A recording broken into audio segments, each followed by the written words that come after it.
Om.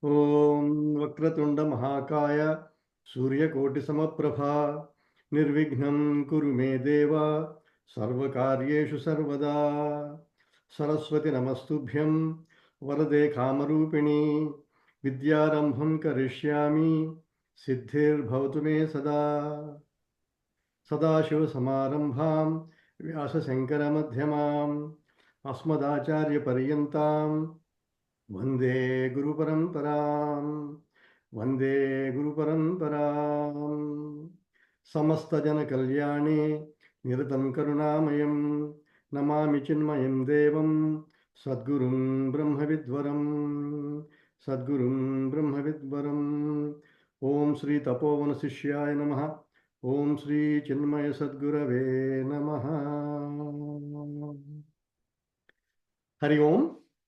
After a break of about a month, we are restarting our study of Upanishads. We have completed earlier Kathopanishad and Kathopanishad. Now we are starting, we completed earlier Kathopanishad and Mundakopanishad. Now we are starting Kathopanishad. So those who are joining for the first time, do not have to worry, because every Upanishad essentially gives the entire teaching. And so it starts from the beginning and gives you the necessary information and then builds up to the actual teaching and how we also can achieve the goal. So all the necessary steps are there in each and every Upanishad. So they are essentially independent, but the theme of all of them is the same. That is, we are essentially same as infinite existence, consciousness, bliss. But we do not know. Because we do not know, we superimpose our own ignorance on our own existence and on the world around us. So, before we go into such greater detail, let me first explain the source of Upanishads, and then what is the meaning of Upanishad, what is the Katha Upanishad, where it comes from, and some of those details. Okay, so basically Upanishads are a part of the Vedas. Veda, or we are know, broadly divided into 4 Vedas by Veda Vyasji Mahan. They are Rigveda, Yajur Veda, Sama Veda, Atharva Veda, 4 Vedas. Each one of them has Purva Bhaga and Uttara Bhaga. Purva Bhaga means first section, and then Uttara Bhaga means last section, second section you can call it. Now, together they address all goals of human life. For example, what is the reason we all live? Our Rishis have said 4 reasons are why we live. They are Dharma, Artha, Kama, and Moksha. 4 reasons. Every one of us. They are called Chaturveda Purusharthas. Artha is essentially resources to enjoy life and the surroundings. Artha. kama are the desires to enjoy. So if you have, so both of them are complementary. If you have kama, you procure ardha. If you have ardha, you desires increase. So basically, it's a vicious circle. Okay, ardha kama.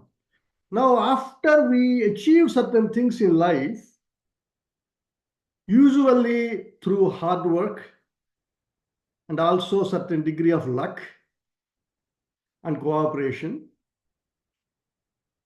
we have a feeling what happens to me after I pass. So our ego asks a question, what about me after this body drops? So usually we also project our ego into the future and say, I have existence in future in heaven. And then we want to have that existence in heaven comfortable. Because this is the way ego thinks. While it is alive in this body, it has certain projecting life and happiness and related procurement. And then it tries to preserve it while it is alive. And then it also thinks what happens to me after I pass. This is all egos-based thinking. So to achieve something after I pass, I also think of dharma. So basically, religious life is divided into few aspects. While alive, one aspect. After I leave, so from objects to heaven, or God-based. God is there in heaven, I want to go to him. Like that. So dharma is essentially religious life. But it is desire-based most of the time. So ardha, kama, and dharma are certain degree of desire-motivated activities. So Veda Purva Bhaga addresses them through rituals and upasanas, meditations. They are called Samhita, Brahmana, and also Aranyakas, upasanas. Upasanas involve certain visualizations of deities and then praying to them, including meditation, seeking oneness, like that. Bhajans, singing. So they can be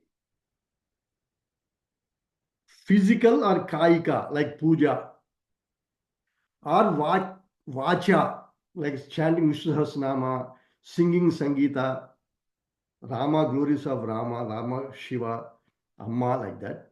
Inaugurated in 1836. Or it can be also manasika.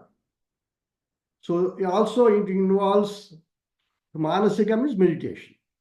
So also it involves rituals which have some physical activities like offering to God, offering to Agnihotra, and also some mantras, chanting, which say this mantra will invoke that particular deity, and that is mantra.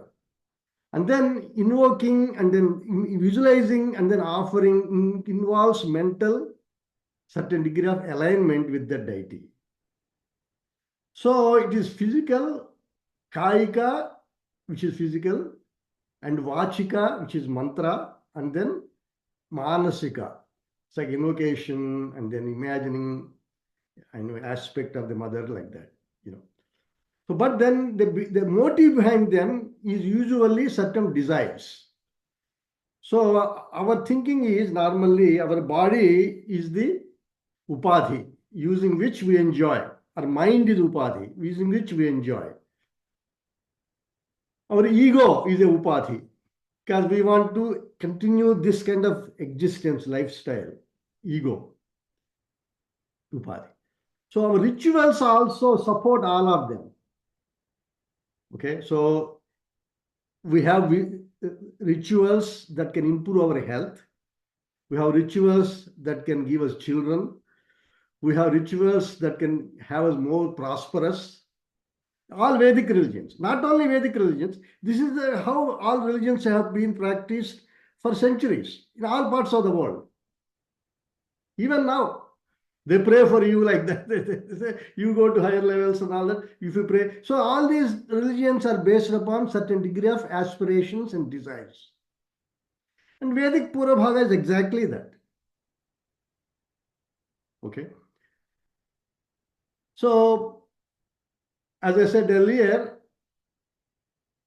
Purabhaga, number one, as I mentioned, is first of all Upadhi based.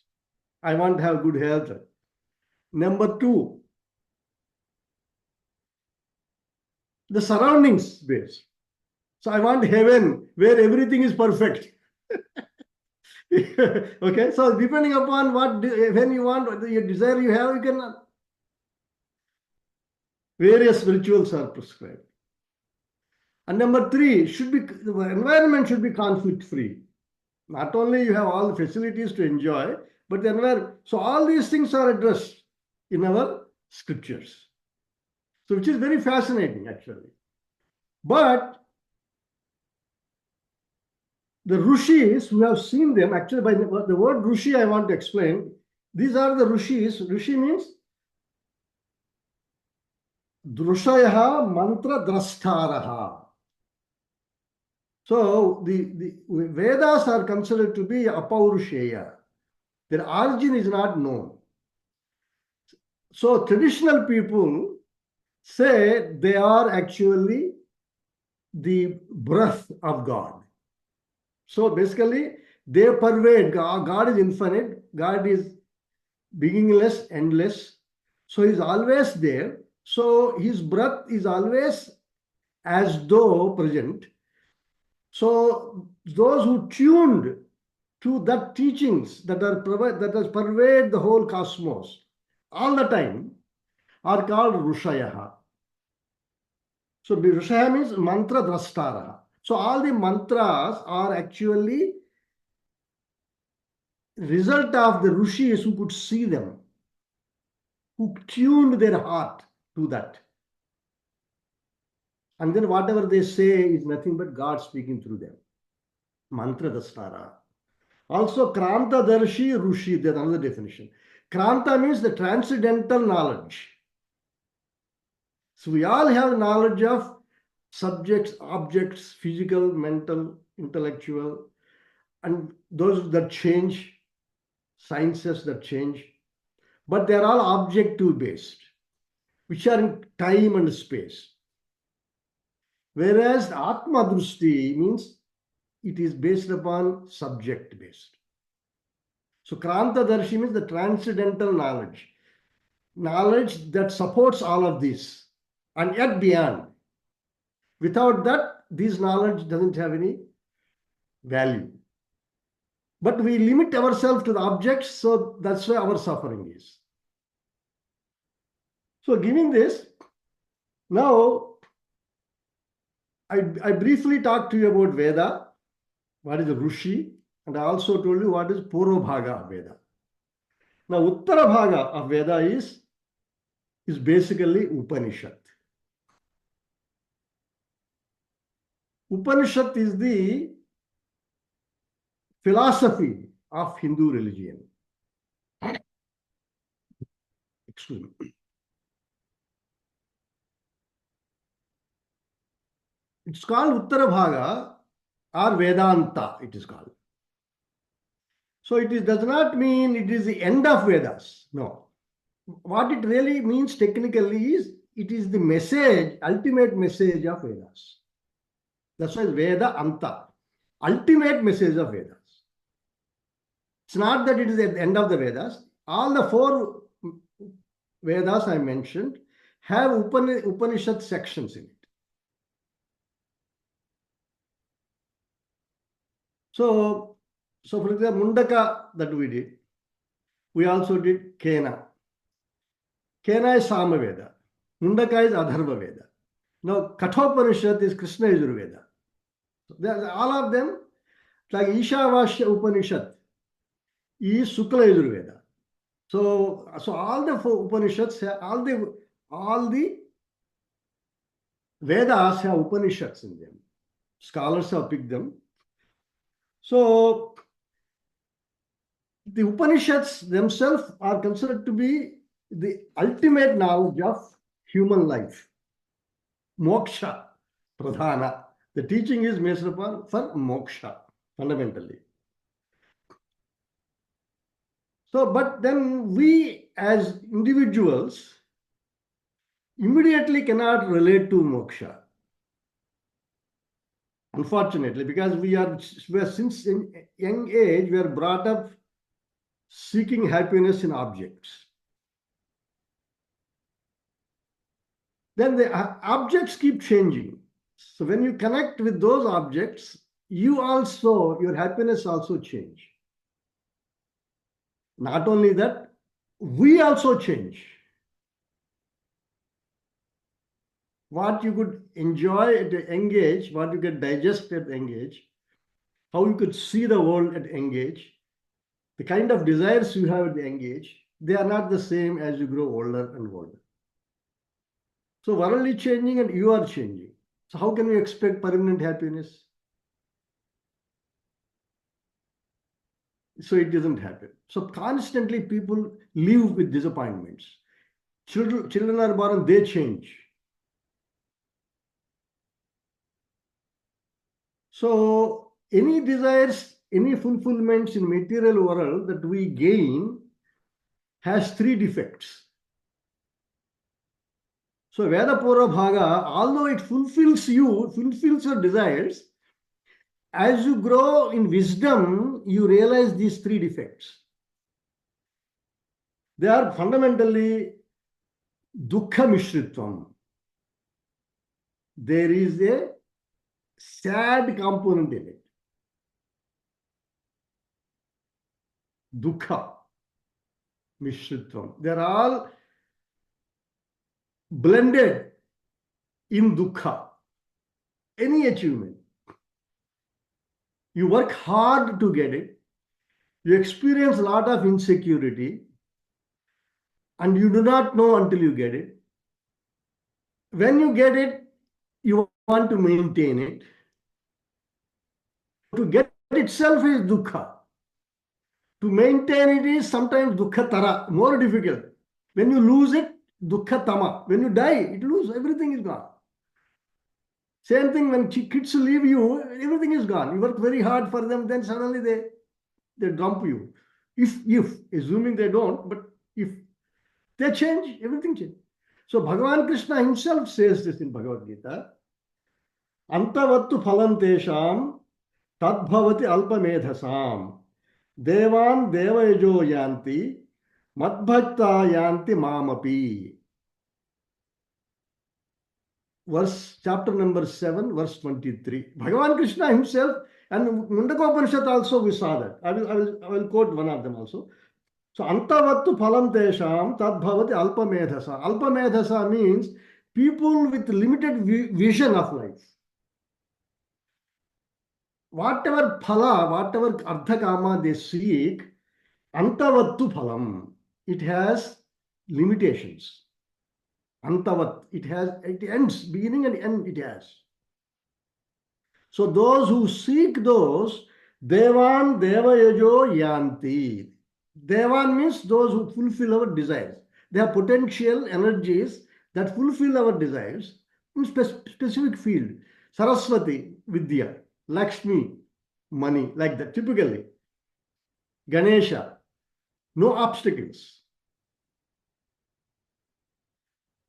As long as you only look at it sakama point of view. Nishkama, they're all infinite.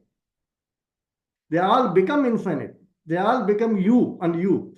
But sakama aspect only Bhagavan is like. Devan, devayajo yanti. Those who worship deities with limited capabilities for limited results, they only get that. Madbhakta yanti mam. Bhagavan Krishna. But if you seek me, you get me. That is infinite being, existence, eternal happiness, he says. So dukkha mishritam. And also the effects, the results we get is asashvatam. They are not permanent. It's not like self-realization and being perfect. Atmanyeva atmana tustaha. No, it's not. These are actually the variable. Ashashvatam. As I said earlier, what you seek in the, Bhajagovindam beautifully says, Balastavad Kridasaktaha. As long as you're child, you are interested in. So it's like that. As you old, your interest change and your body changes in the same way. Now, ashashvatam. Second defect is ashas. It's not permanent. So Mundaka Upanishad, one mantra I came to my mind. I just want to read that.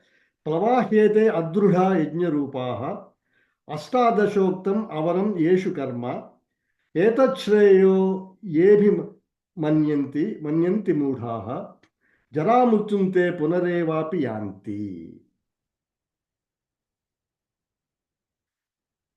The worldly gains, they are weak, unstable, unreliable boats as though to cross the samsara. And then they are a result of lower level of activities. Whoever thinks the worldly pleasures or heavenly pleasures are the ultimate, they keep on getting recycled in life. Where even if they go to heaven, because they only were thinking of their sensuous pleasures, happiness, whatever punya they accumulate, once they finish enjoying it, they come back. Punarevapi yanti. This is Mundaka Upanishad. Second Mundaka, first 2.1.7 it is. So number 2. Number 3, it also has bondage. So first is dukkha mishritvam, ashashvatam, bandhakatvam. Bandhakatvam means once you enjoy a certain quality and then certain reputation, certain dependence develops on it. May it be wealth or pupil or even servants, name, fame. Now your expectations change. So you become as though controlled. You become a slave or not. Bandhakatvam. The result is, it's actually, you get a adrenaline shot. You get a kick. But then you want to maintain that kick all the time. It can't happen. Even servants, you are dependent upon them. They don't show up, you are worried. So you have to constantly keep them in good humor. Or giving them more money, or give them more benefits. Employees like that, bosses are like that. So many things you become dependent. Bandhakatam. So karma based upon artha, kama, and dharma. They have fundamentally they have 3 defects. Dukkha mishritvam, ashashvatam, bandhakatvam. So that's why many people, they have everything, but they are depressed. They cannot repeat the happiness they have. Or they do not know what is changing. They are so confused. So Bhagavan Krishna also very nicely says this. Manushyanam sahasreshu kaschid yatate siddhaye yatatamabhi siddhanam kaschin mam veti tatpataha. Among thousands of people, very few, kaschid yatate siddhaye. Very few people think there is something higher than this. They are essentially controlled by the sensuous and objective lifestyle. And then they cannot figure out what is wrong with them. Yatataamapi siddhanam kaschin mam veti tattvataha. Among those who are constantly searching for happiness, even though they cannot sustain for continuously, only few actually get it. Others are either looking for it, or never met a guru, or never reached Upanishads, Vedanta Shastra. Those who have actually come to Vedanta, the fold of Vedanta, they get the feeling, they get the realization, Atman eva atmana tustaha. The happiness is actually when the mind stops in you.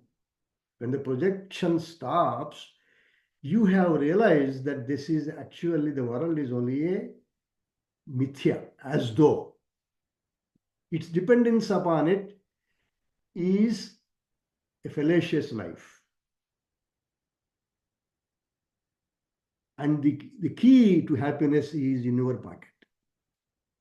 Because in your consciousness, the world rises, world of objects rises.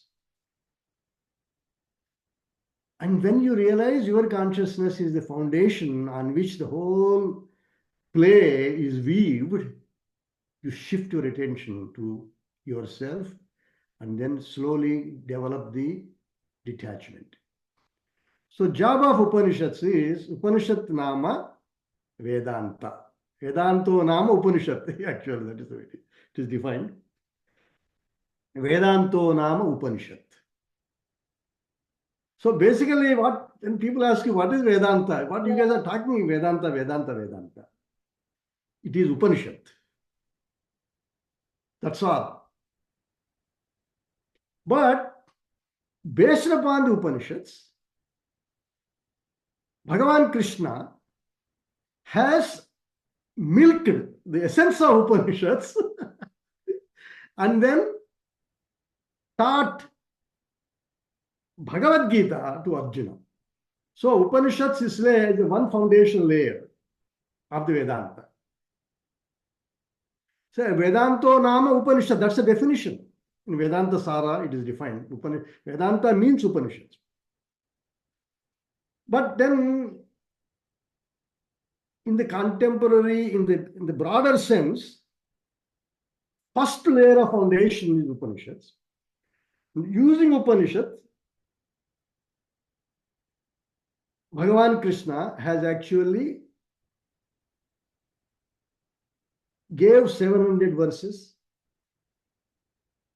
taking the principles of Upanishads as the goal, but combined an evolution process for average person by social engagement, and then by dietary, diet means diet, by upasana on deities or higher levels of existence, and then Brahma Vidya.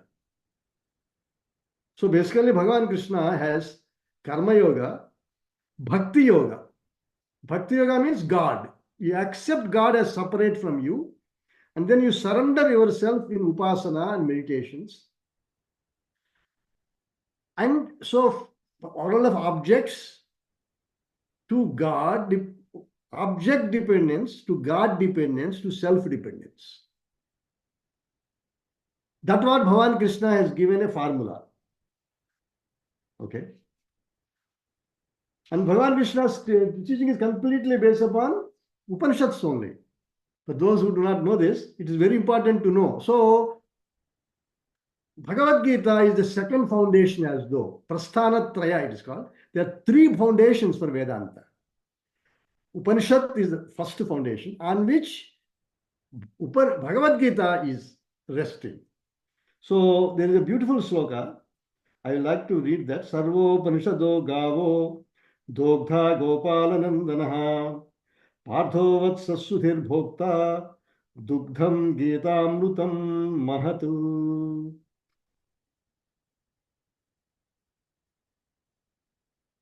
This is a very beautiful sloka. So those who feel Upanishads are not for me, they are missing the bus. Upanishads is for everybody. It comes like that. Slowly it will come out. So Krishna himself has Sarvopanishado Gavo. This sloka I will explain.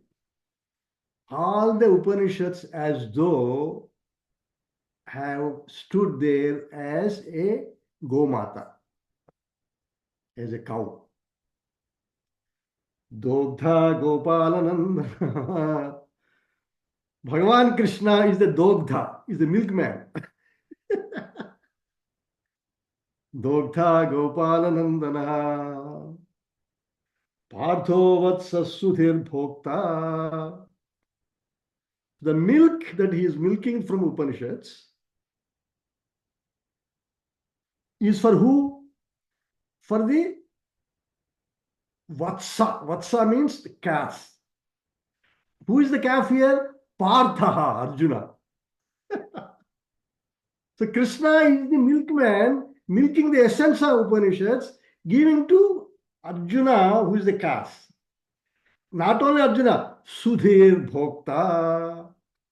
People like that with common sense, Sudhi, who want to improve our life, have contentment in life, in everything we do, not depend upon varying objects and karma.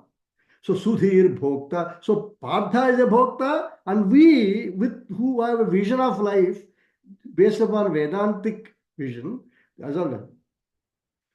Dugdham. What is the name of it called? Dugdham Getamrutam Mahat. What is that? That is milk.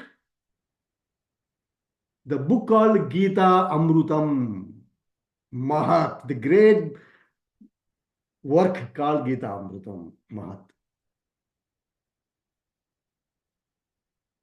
So Upanishads is the source on which Bhagavad-Gita has come out. In fact, if you go through Kathopanishad, some places I will mention, several of the mantras are directly lifted, several of the slokas in Bhagavad-Gita are directly lifted from Kathopanishad.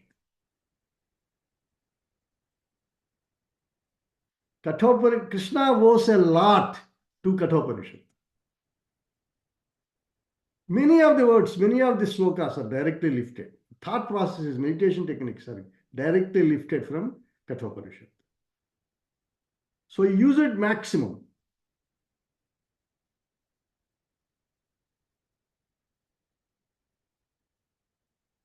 So Prasthana Traya, I mentioned already about Upanishads, and then Bhagavad-Gita I mentioned. Also, Brahma Sutras is also third Prasthana, third foundation for Vedanta Shastra. Okay. So they're also based upon Upanishads. They take out certain Upanishadic statements and then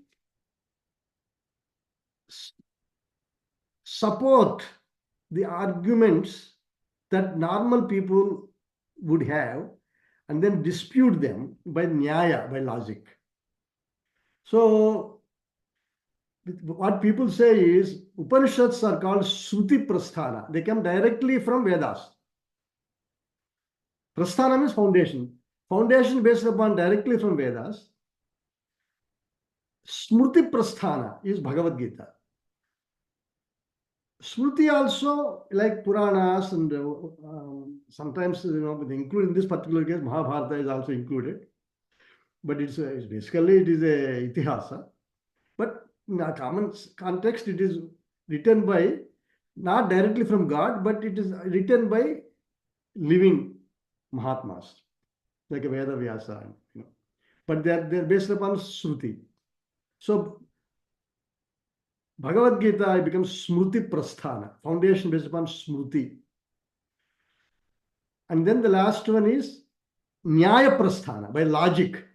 So when those people who have a lot of intellectual discussions, they go through various statements in Upanishads, and then they raise some questions, and then they're answered logically in Brahma Sutra.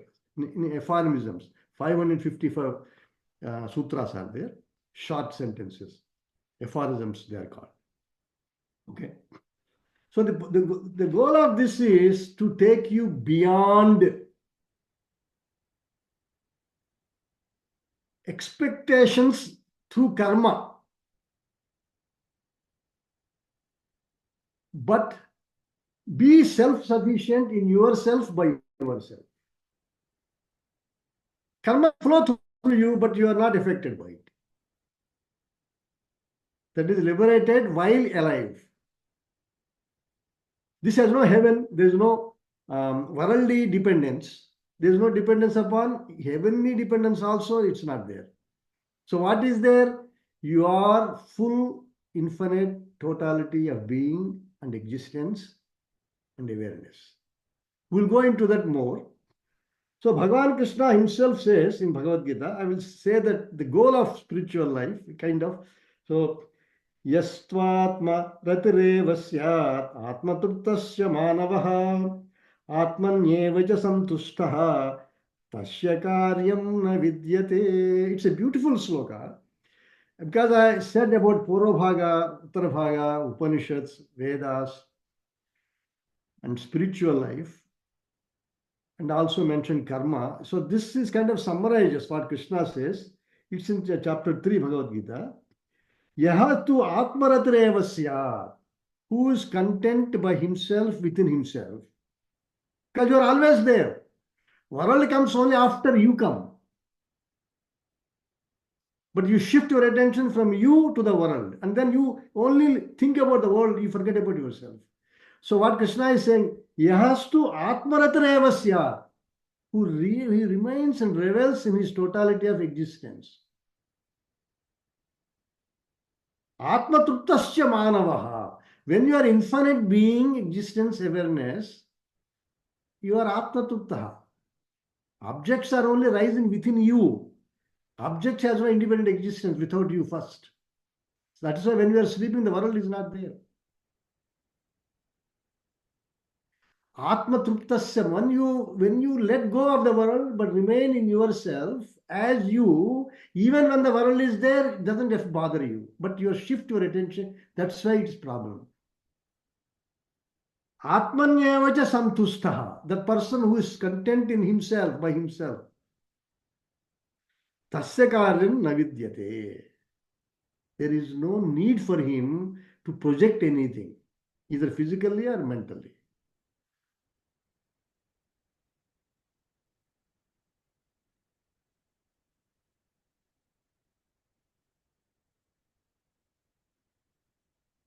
That is perfect being, existence, silence, love in yourself. So Krishna repeats this. These are all coming from Upanishads.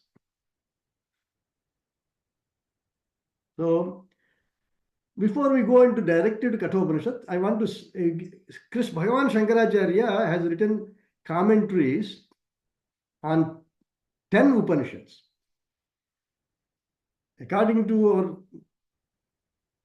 Rishis and Mahatmas, there are apparently 1180 Upanishads. Now, out of them, about 108 of them are in vogue now. They are still there. Bhagavan Shankaracharya has written commentaries on 10 of them. In his short life of 32 years, and 10 of them he wrote commentaries. Beautiful commentaries. Those 10 of them are given in a sloka, which I will read. Isha kena katha prasnya mundamandukya tittirihi aitareyam cha chandogyam prahadaranyakam tadha. Isha kena katha prasnya munda mandukya tittirihi taitreya Aitareyancha, Chandogyam, Brihadaranyakam, Tadha. 10 Upanishads. It's a beautiful one sloka. So these 10 Upanishads, he has written commentary on all of them. And then he also wrote commentary on Bhagavad-Gita. Beautiful commentary on Bhagavad-Gita. Not only that, many of the later acharyas also have taken up his lead, and then they have, in their own language, they have written. So some people have written commentary on commentaries. That's called Vartika. Like Sirosvaracharya wrote Brihadaranyaka Vartika. Like. So 1180 Upanishads, out of which 108 are now still available. Out of them, Bhagavan Shankaracharya written commentary on 10 of them. And also, he has taken up, the reason these 10 are become so famous is in Badarayana Sutras or Brahma Sutras, 555, which were written by Vedavyasa, Shankaracharya has used the pramana from these Upanishads to defend some of the arguments there. So, basically, they have become the basis to use. This is what that Upanishad says, so this is valid. This is valid. Right? So, those 10 Upanishads are called major Upanishads. See, pramana has to be used. It's come from Bhagavan himself. Veda pramana has been used to defend some of the thought processes in the Nyaya Prasthana, which is the Brahma Sutras. So Shankaracharya has written commentary on all three of them, Prasthanatraya, and it is very famous. So those who study Vedanta thoroughly, they go through these three, in addition to numerous introductory tests and also some Vedic studies and Sanskrit studies, and then in detailed discussions and Tarka Shastra, we have to understand the logic. And then the opponent's point of view. To understand opponent's point of view, you also need to study Visishtadvaita, Dvaita, Buddhism. Those things are also, some points of them are also at various places they are there.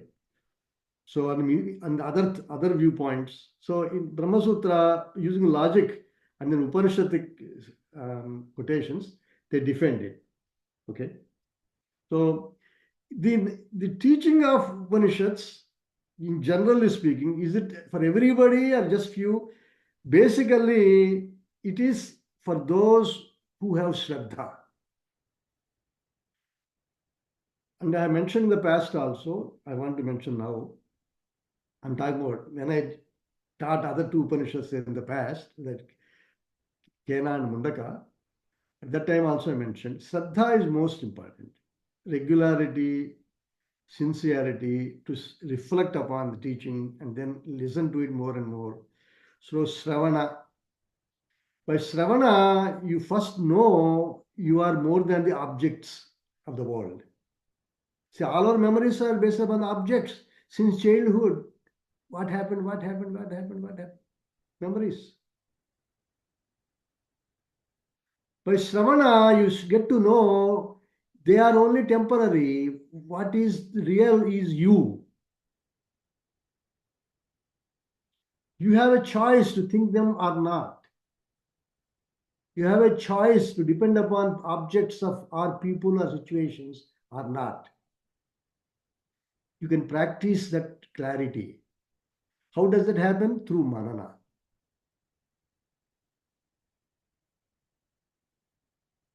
As you more reflect and you see the reality that you are the support of all of your thoughts, and the thoughts are not you, they are yours. You are different as existence, consciousness, and stop there and be that. That clarity takes place as you go through manana. Manana means reflection. So by Shravana, you get the material first. By manana, you develop conviction that this is correct. And then third, nitidhyasana. Nitidhyasana is you actually live that sense of oneness, perfect being, existence, and you feel it. And then all the contrary thoughts leave you because you are not supporting them. The objective thoughts control you as long as you support them. Once you realize they are not you, they are in you, you are not that, they are in you, then you get the freedom from them. And then as you practice, and as you listen and listen to more and more Upanishads, after 4 or 5 Upanishads listening, it becomes real. Effectively, mind essentially drifts automatically. You read it yourself. Until that point, you struggle. In the beginning, it is viparyaya. You question it. Viparya, opposite view. No objective world is real, like that you think. Then sambhavana will come. Sambhavana means you start feeling there's some, it makes sense. As you listen, as you experience, as you get this subject, sambhavana will come. Later on, you become established. Now, what is the proof of establishment? These are all important points. What is the proof of establishment? The frequency of the contrary thoughts reduce. It will happen.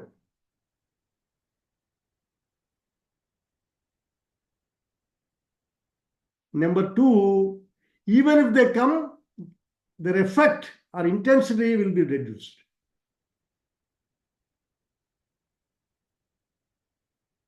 Because you have developed a distance. They are not me, they are my thoughts. Objects are not real, they are only in my mind. So the intensity drops. Frequency drops, the intensity drops, the recovery time decreases. You quickly recover. Everybody gets through some difficulties in life, even Vedantins. But they don't get depressed.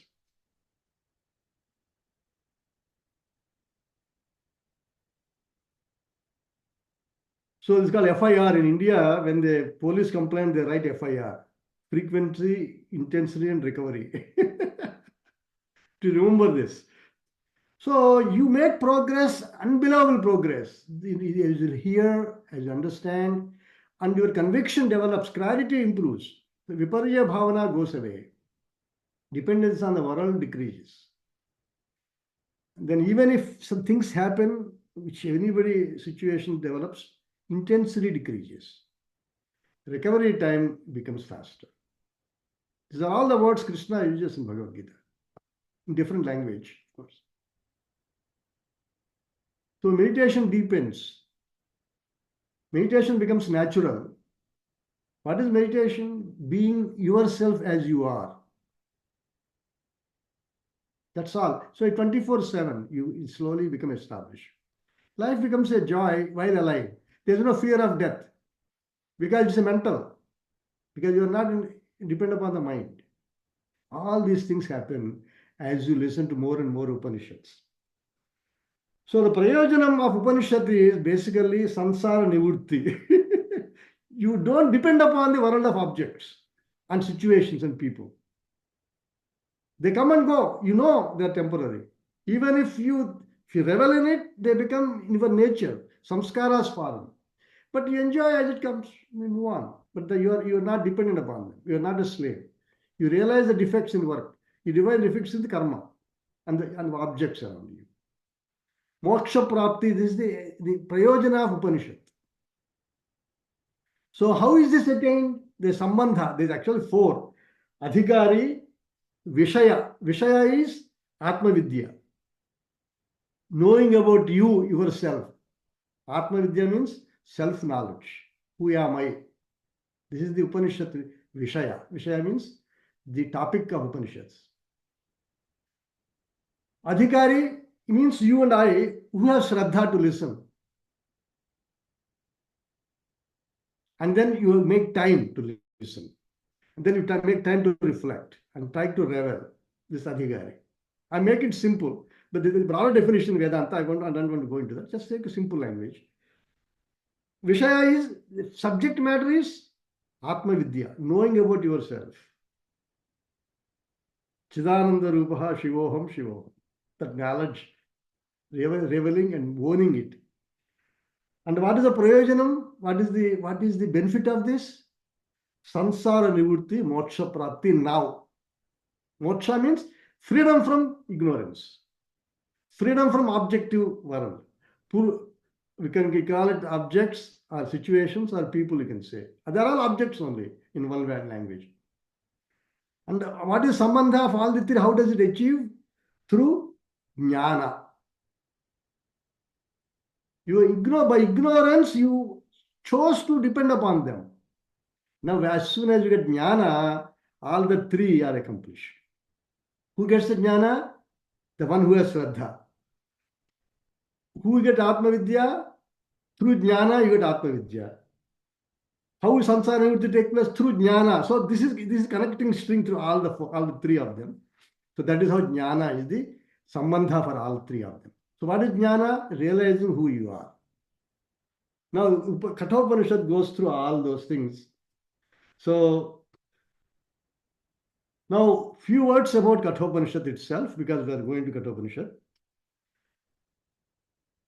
It is considered to be part of Katha Shakha of Krishna Yajur Veda, as I mentioned already.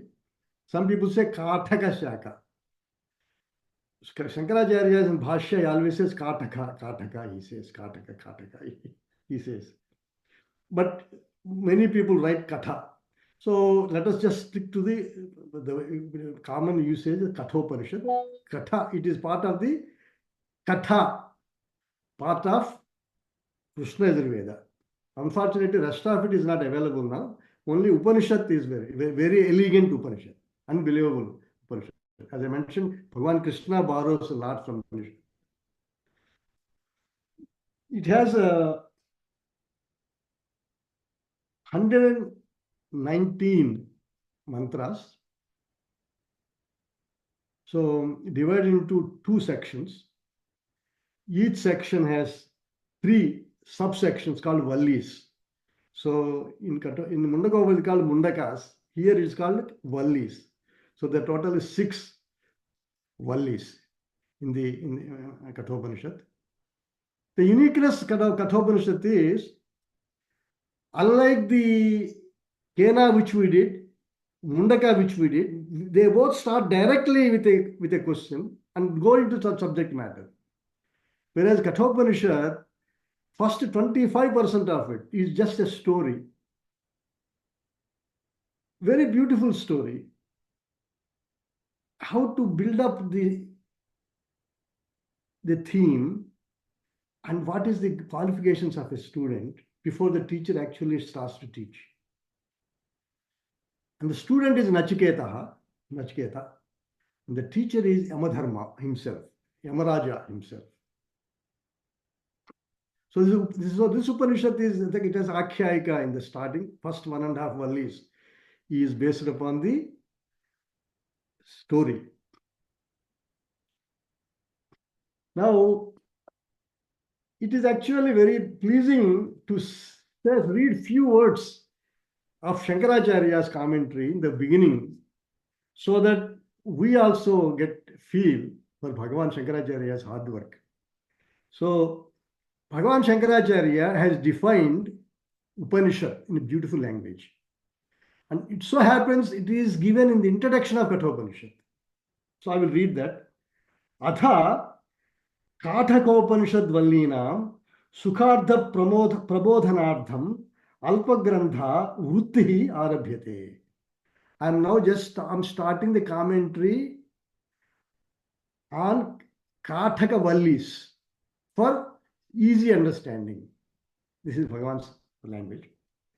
Now he defines Sadeha Dhatoho Visarana Gati Avasadhanarthasya Upanipurvasya Krip Pratyantasya Rupam Upanishad iti. What he said is Upanishad. What is it? It has two prefixes in the beginning. Upa plus ni. followed by Shat. So Upanishad. Then he said there is a Pratyaya which is called Quip Pratyaya. So the four together becomes Upanishad. Now he gives a meaning. Upa means near. So near is how near? It can be as near as you is Atma yourself. It's also nearest, I can say. This is not the way he explains, but that's what Upa. Ni means Nishchayena. So Upanishadic goal is taking you to the closest, definitely, Shat Dhatu. He says there are three meanings of Shat Dhatu.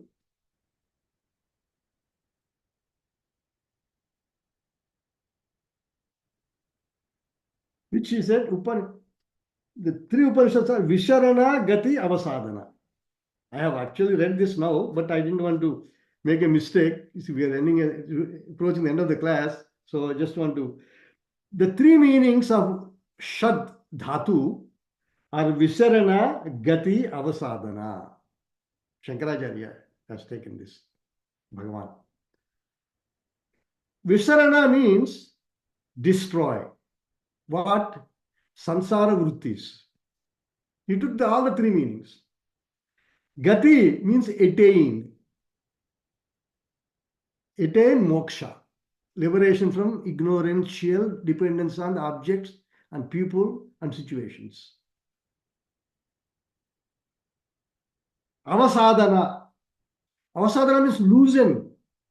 So then he says in his commentary, loosening here applies to certain sections of the Upanishad, Kathopanishad, in second valli, where Nachiketa gets a boon from Yamaraja about some upasana, Agni Vidya. That loosens the ignorance and prepares you for ultimate teaching. The Quip Pratyaya drops off. In Sanskrit, it happens a lot. But it gives a meaning. It is the agent that does this. The meaning of Quip Pratyaya, the Quip Pratyaya is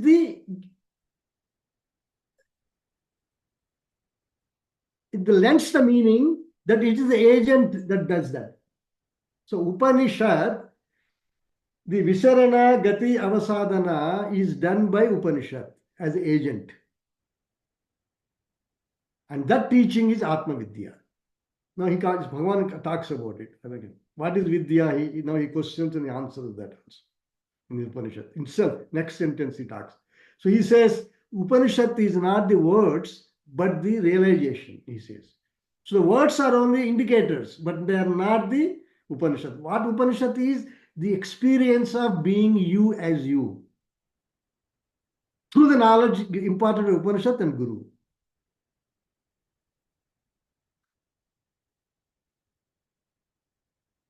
So he's saying, Nishchayena, this experience is possible.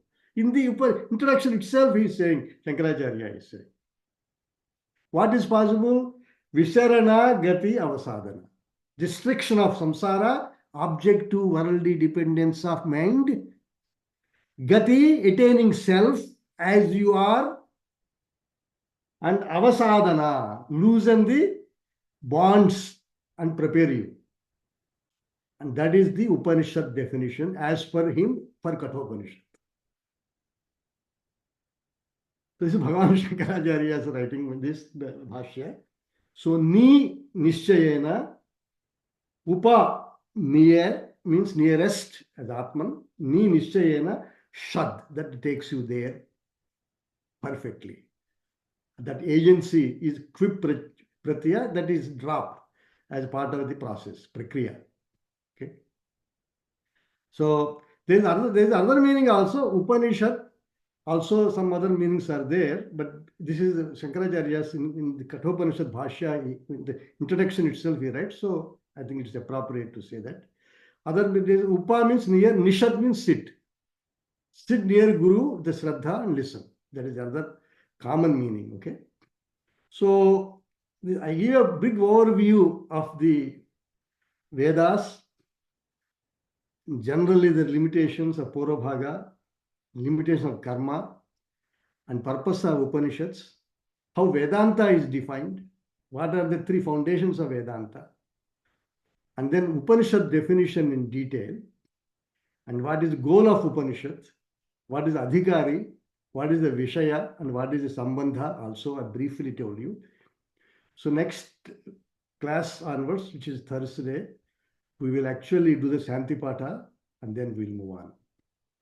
Om Purnamada Purnamidam Purnat Purnamudachyate Purnasya Purnamadaya Purnameva Vasishyate Om Shanti Shanti Shanti Hari Om Sri Gurubhyo Namaha Hari Om